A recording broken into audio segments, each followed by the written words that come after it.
మధ్యాహ్నం భోజన సమయంలో అర్జున్, విరాట్ కిందకు వచ్చారు. భోజనం చేస్తుండగా రమ్య, సౌమ్యలు వారిని చూసి ఒకరినొకరు చూసుకొని నవ్వుకోవడం, మోచేతులతో పొడి చేసుకోవడం వారు గమనించారు.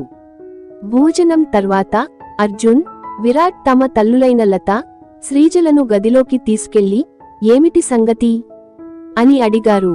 లత కొంటెగా నవ్వుతూ, మీరు నిద్రపోతుంటే లేపడానికి వచ్చారట.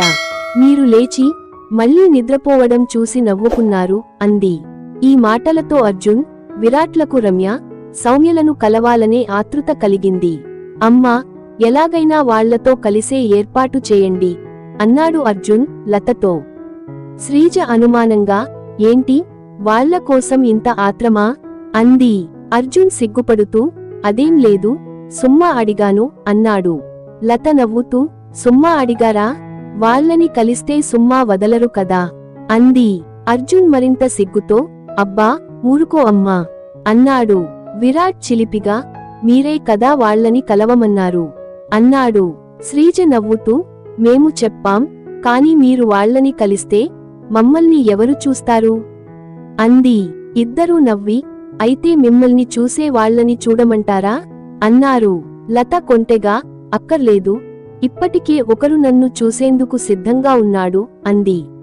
విరాట్ ఆశ్చర్యంగా, ఎవరమ్మా అన్నాడు. శ్రీజ సిగ్గుతో, పక్క షాప్ ఓనర్ కొడుకు శివ అంది. విరాట్ ఆశ్చర్యంగా, శివ, అతను అంత సైలెంట్గా ఉంటాడు కదా, మీకు ఎలా కుదిరింది అన్నాడు. శ్రీజ సిగ్గుతో తలవంచి థియేటర్లో జరిగిన సంఘటనను చెప్పింది. ఈ కథ విని అర్జున్, విరాట్ ఉత్సాహంగా, అమ్మా, రమ్య, సౌమ్యలతో కలిసేలా చూడండి అన్నారు. లత, సాయంత్రం భజన ఉంది, అప్పటివరకు ఓపిక పట్టండి అంది. సాయంత్రం జనంతో ఇల్లు నిండిపోయింది. అర్జున్, విరాట్లు రమ్య, సౌమ్యల కోసం వెతుకుతూ పెరట్లోకి వెళ్లారు.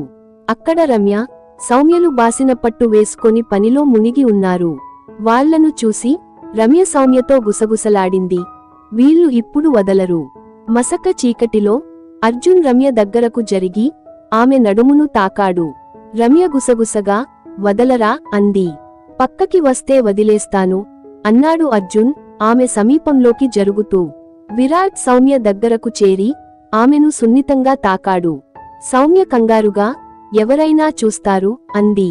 పనివాళ్లు, మీరు భజన దగ్గర కూర్చోండి అన్నారు. అర్జున్, మా పని మేము చూసుకుంటాం అన్నాడు. అర్జున్, విరాట్లు రమ్య, సౌమ్యలను గడ్డివాము వెనక్కి తీసుకెళ్లాలని అనుకున్నారు.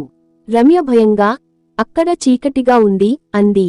అర్జున్, మేమున్నాం కదా, రండి అన్నాడు.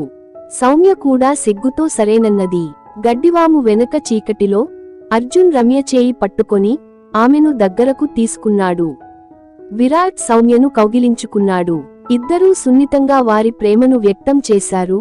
ఒకరి ఓడిలో ఒకరు ఆనందంలో మునిగారు. కొద్దిసేపటి తర్వాత రమ్య, సౌమ్యలు నవ్వుతూ, ఇప్పుడు చాలు, వెళ్ళండి అన్నారు. అర్జున్, విరాట్లు వారిని కౌగిలించుకొని, తొందరగా తిరిగి వస్తాం అని చెప్పి గదిలోకి వెళ్లారు. రమ్య, సౌమ్యలు ఆనందంగా పెరట్లోకి తిరిగి వచ్చారు. హృదయాలు ప్రేమతో నిండి ఉన్నాయి.